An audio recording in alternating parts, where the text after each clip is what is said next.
least 22 people have been killed in a Russian missile strike on a railway station in eastern Ukraine. The attack came as the country marked its independence from the Soviet Union. Hopes for a breakthrough in negotiations over the Zaporizhzhia nuclear plant after talks between the IAEA and Russia's Nuclear Energy Agency take place in Istanbul. And Italy's outgoing Prime Minister Mario Draghi tells his likely successor to stay at the heart of Europe.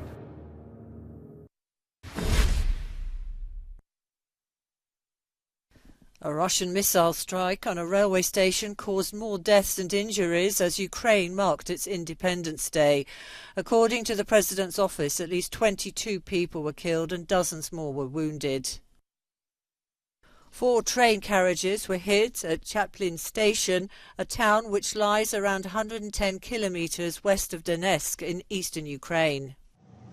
The country had been bracing itself for especially heavy attacks on the national holiday that commemorates Ukraine's independence from the Soviet Union in 1991. Wednesday also marked the 6th month point in the war. Our independence has not ended and will never end. And the 32nd will be our Independence Day, and the 33rd, and so on, as long as time on earth lasts. Ukraine forever. And it will get stronger every day. While there were no large public gatherings, Zelensky used part of the day to present awards to Ukrainian soldiers for their service to the nation. Some medals were awarded to fallen soldiers posthumously, with family members collecting them from the president on behalf of their loved ones.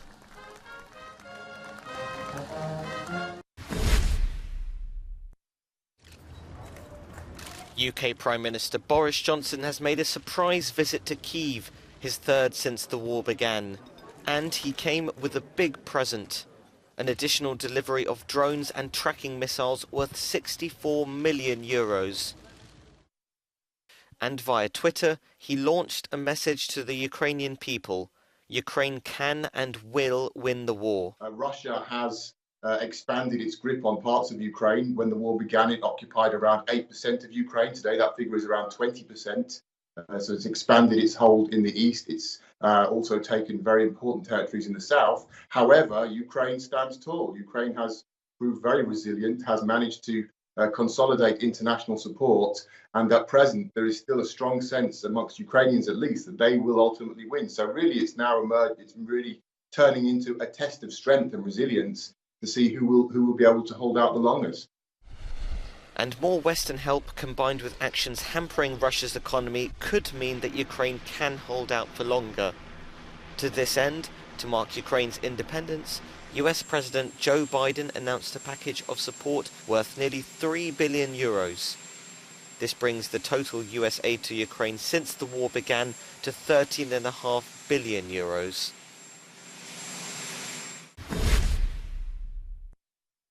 Brussels celebrating Ukraine's Independence Day with an extraordinary show of support for the war-torn country.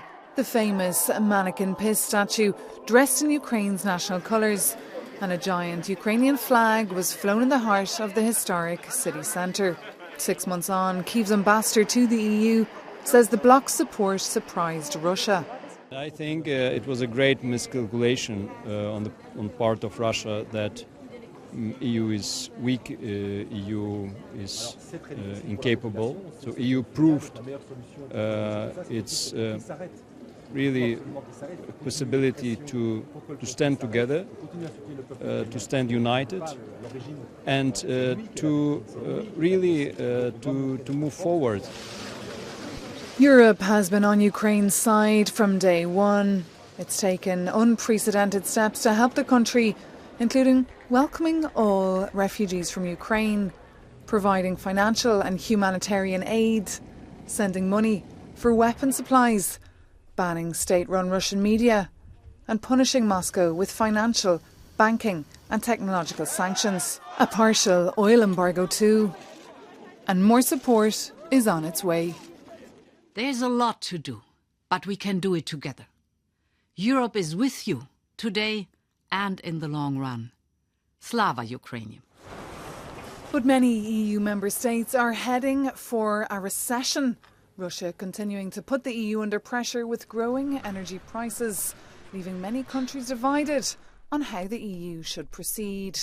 So how will they meet in the middle when facing these challenges this winter? We actually see that there's a group of countries who wants Ukraine to be victorious, and there's another group of countries now that actually wants peace with Russia.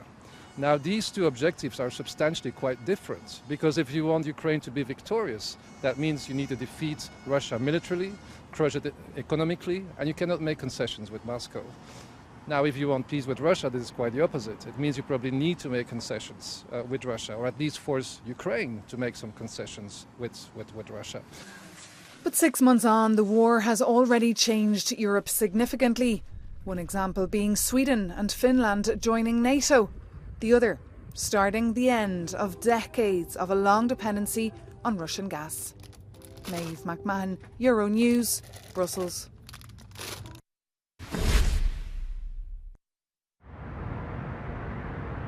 The heads of the International Atomic Energy Agency and Russian state nuclear energy agency Rosatom met on Wednesday in Istanbul.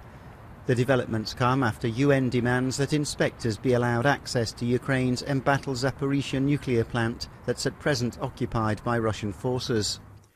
IAEA chief Rafael Grossi tweeted about the important technical discussions about the facility, while on its website, Rosatom said the Russian side would provide logistical support for the expert mission as soon as the military situation on the ground allows it.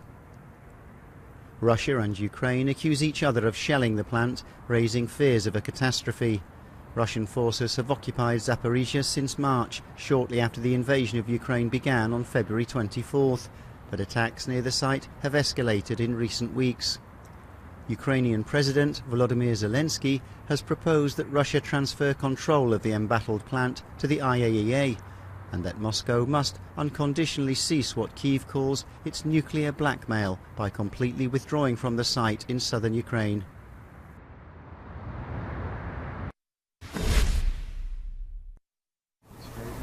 Calm for now reigns at the Jerinj post on the Serbia-Kosovo border. The head of the peacekeeping force in Kosovo assures that there is no risk of war. But on September the 1st, Kosovo will require all Serbs to replace their personal and vehicle documentation with Kosovar ones, which sparked off recent unrest, and Kosovo Serbs are remaining defiant. The mayor of Serb majority Zvekan said, "In case there is no compromise solution, we, Serb political representatives, along with all of our countrymen, will begin the process of exit from all Kosovo institutions on all levels. We will leave state and local institutions, then courts and prosecutors' offices, as well as the police. With that, the Brussels process will be dissolved." Brussels and Washington are now hurriedly trying to find a solution to the crisis and have so far been left wanting. After receiving American and European representatives, the Kosovar Prime Minister said he hopes that previous images of barricades and criminal gangs will not be repeated on September the 1st. But while they may seem trivial, car identity plates are an important symbol in a region where identity is paramount.